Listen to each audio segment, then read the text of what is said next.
দুই গিয়ারে ৭১,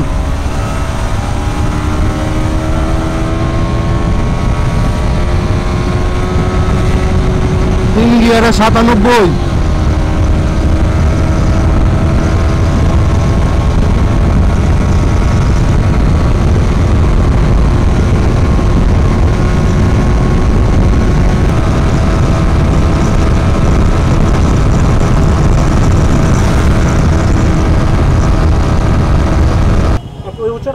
হ্যাঁ ওচারের মধ্যে জাম্প করছে।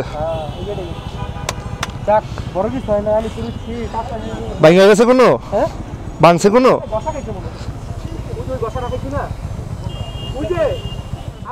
আমি তো লুকিং গ্লাস খুঁজতেছি, মানে তাকাইতেছি, আমি দেখি বাইকের মানে পিছনে কোনো কিছু দেখা যায় না। ব্যাপারটা কি রে, পরে একটু ভালো করে লক্ষ্য করে দেখলাম যে বাইকের লুকিং গ্লাসই নেই।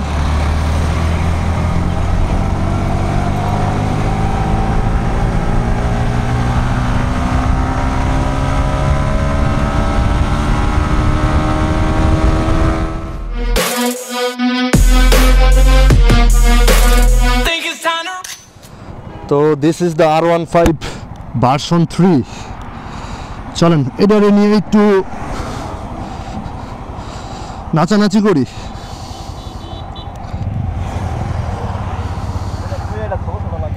পুরো ছোট গাড়ি, ডেমন চালাইয়া এটা পুরো ছোট লাগতেছে।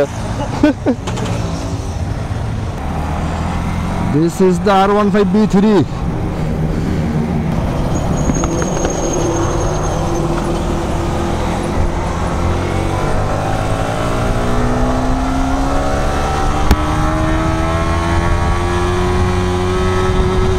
দুই গিয়ারে ৭১,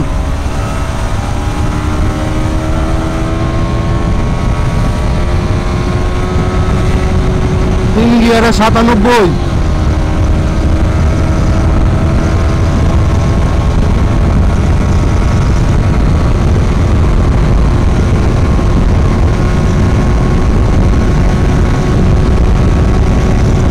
চার গিয়ারে ১১৫তে লক,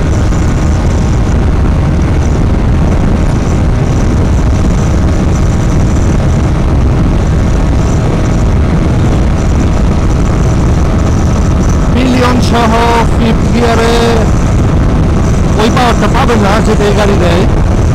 4 গিয়ার পর্যন্ত 115তে R15 B3 লক হয়ে যায়।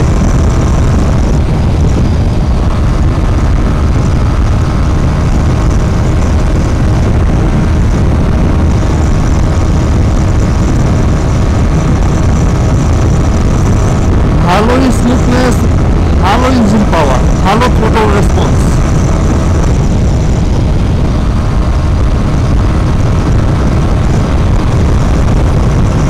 মানে ইয়ামাহা ইজ ইয়ামাহা, মানে বলতে হবে।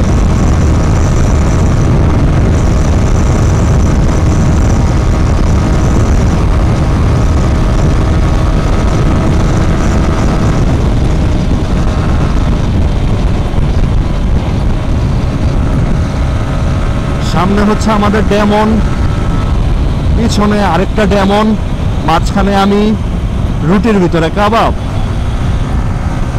যদিও ইয়ামাহা বাইকের স্বাদ বেশি।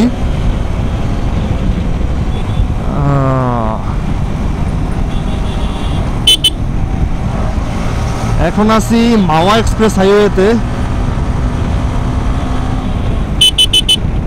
আর মাওয়াতে আমরা এখন মোটামুটি একটা ভরাভরি খেলতেছি, কারণ মাওয়া রোডে উঠলে শরীর এমনিতেই গরম হয়ে যায়।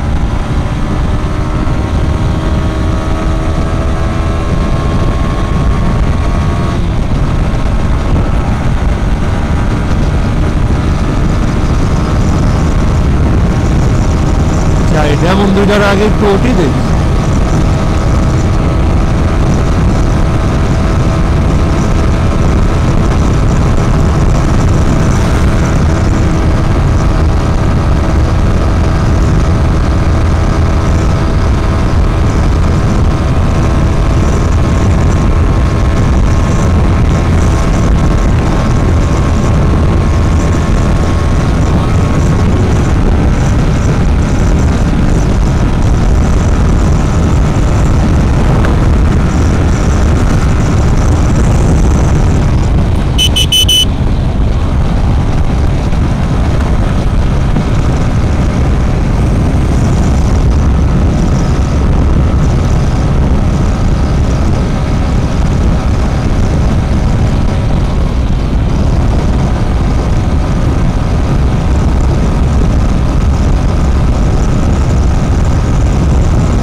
বরাবরের মধ্যে নিজে বললে খুব ভালো লাগে, অন্য কেউ যখন ভরতে আসে তখন মানে ব্যাপারটা কেমন জানি লাগে যে না আমারে ভরতাছে।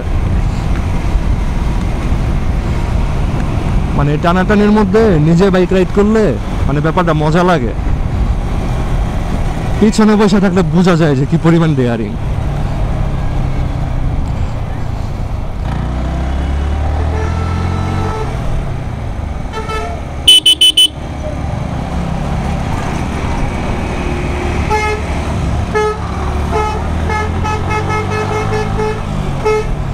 আমি তো লুকিং গ্লাস খুঁজতেছি, মানে তাকাইতেছি, আমি দেখি বাইকের মানে পিছনে কোনো কিছু দেখা যায় না। আরে ব্যাপারটা কি রে? পরে একটু ভালো করে লক্ষ্য করে দেখলাম যে বাইকের লুকিং গ্লাসই নেই।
রাস্তার স্মুথনেসের মায়ের বাপ।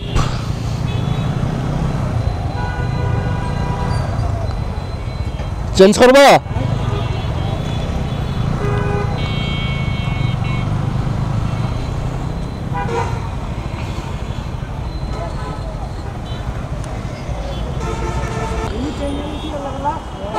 হ্যাঁ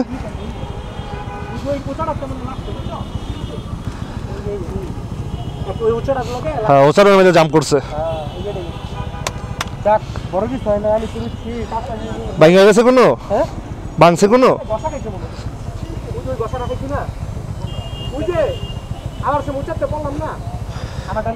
ও আমারটা মেয়ে জাম করলাম ওইটাতে আমি ভাবছি এনে। আচ্ছা আচ্ছা,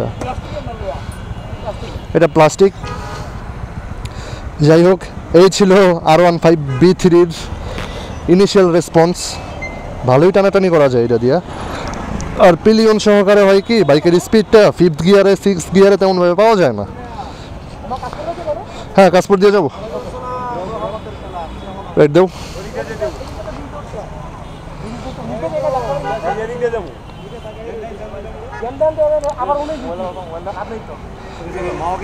হ্যাঁ, মাওয়া গেছিল। তো আজকের ভিডিওটা এখানেই, টাটা।